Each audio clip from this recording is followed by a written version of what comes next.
Student, welcome to lecture second, class 12th humanities subject history. Today we will continue our theme third, kingship, caste and class. Today we will take our topic second, kingship and marriage, many rules and varied practices. We read about in this topic बहुत सारे rules और practices जो उस time पर practices थी या उस time पर जो भी रूल रेगुलेशन समाज में या सोसाइटी में चल रहे थे उन सब के बारे में हम रीड आउट करेंगे. We often take family life for granted. Often people belonging to the same family share their food and other resources and live, work and perform ritual together. आप लोग जानते हैं कि हम एक फैमिली में जब रहते हैं तो हम अपने सारे सोर्सेज आपस में एक दूसरे से शेयर करते हैं. अपना फूड है, अपने सोर्सेज हैं या अपने जो भी रूल रेगुलेशन है या अपने जो भी फैमिली में हमारे बिलोंगिंग है उनसे हम सभी चीजों को शेयर करते हैं. और यहाँ पर it is like that some of these ideas would have shaped their action. Families में कुछ ऐसे आइडियाज होते हैं या कुछ ऐसे एक्टिविटीज होती हैं जो कार्य रूप में सभी के द्वारा सम्मिलित की जाती हैं या सभी के द्वारा उनको माना जाता है. Now we start our sub topic the ideal of paternity. Can we identify points when kinship relation changed. क्या हम जानते हैं क्या जो भी किंगशिप है या राजाओं के रिलेशंस वो चेंज होते हैं. At one level, the Mahabharata is the story about this.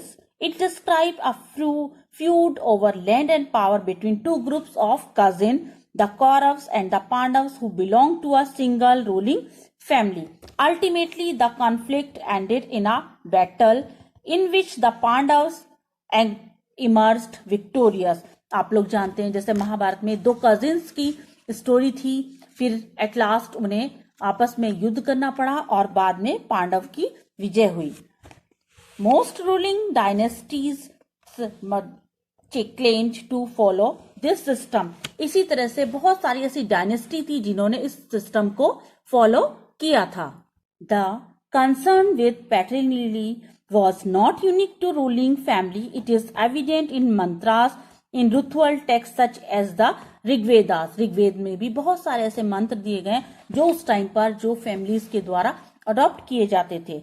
Next sub topic is rules of marriage. आप लोग जानते हैं कि जिस तरह से सन इंपॉर्टेंट होता है पैतृक फैमिली में, सेम एज से were viewed rather different within this. Daughters were viewed rather differently within this framework.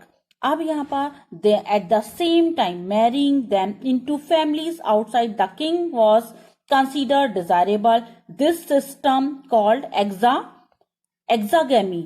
इस सिस्टम को एक्सागेमी के नाम से जाना जाता था जो मैरिज को ये रेफर करता था कि आउटसाइड यूनिट में या बाहर यूनिट में जो विवाह करते थे उसको एक्सागमी के नाम से जाना जाता था.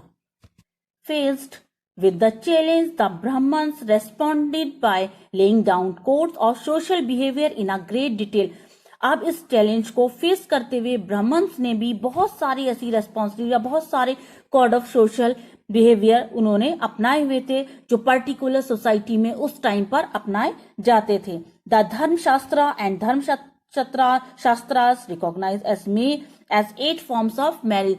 सभी धर्मशास्त्रों में उस टाइम पर ब्राह्मणों के द्वारा 8 फॉर्म्स या 8 प्रकार मैरिज के बताए गए हैं. The next subtopic is the gotra of women. One Brahminical practice was to classify people in terms of gotras. 2 rules about gotras were particularly important. Women were expected to give up their father's gotra and adopt that of their husband on marriage, and member of the same gotra could not marry. It means उस time पर जो गोत्र का rule regulation apply किया जाता था उसके अनुसार वो भी बहुत उनके लिए इम्पोर्टेंट था.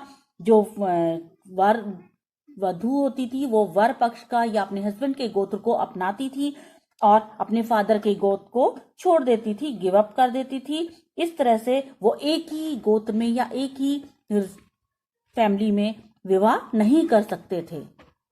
Our next sub topic is, were mothers important? क्या उस टाइम पर मदर्स भी बहुत इंपॉर्टेंट थी? We have seen that Satavahana rulers were identified through metronymics, name drive from the that of the mother. It means कि mother या माता का नाम भी वहां पर बहुत ज्यादा इंपॉर्टेंट था। In case of the Satavahana, we know that succession to the throne was generally patrilineal. It means कि जो उस टाइम पर सातवाहन वंश में उत्तराधिकार का जो नियम था, वो या राजगद्दी पर बैठने का जो साधारण नियम था, साधारण रूप से मातृक धर्म को अपनाता था। इट मीन्स कि वहां पर मात्रा या पैतृक न होकर मातृ नियम को अपनाया जाता था या माता के नियम को अपनाया जाता था। थैंक्स।